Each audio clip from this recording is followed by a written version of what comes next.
Ah, oi todo mundo. Hoje vamos assistir eu e o meu filho Snoring. Hoje assistindo sobre o Pocoyo. Snoring, você tá pronto? Eu preciso ir no banheiro. Nada de banheiro hoje. Vamos assistir.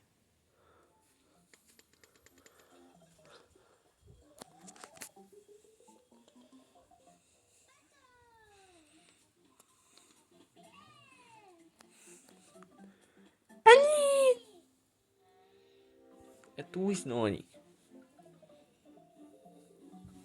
É a mãe dela.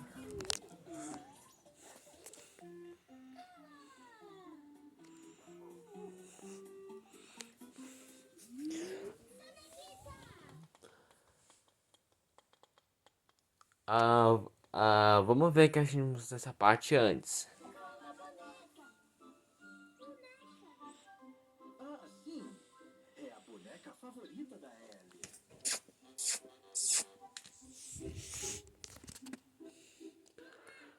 Shhh, ela falou.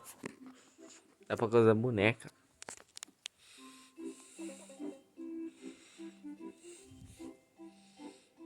Eu tô ouvindo Snoring.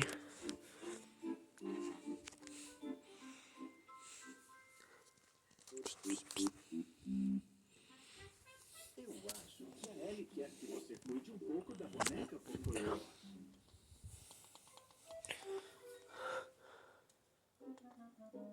Ah, só um pouquinho.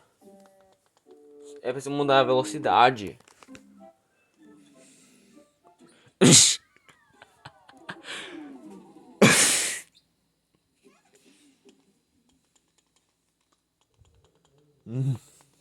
Pera aí, agora.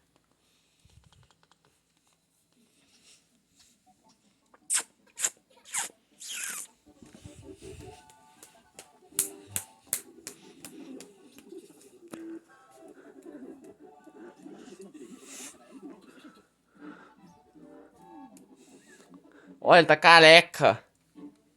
Hum, cozinho balde. Não! Tô indo.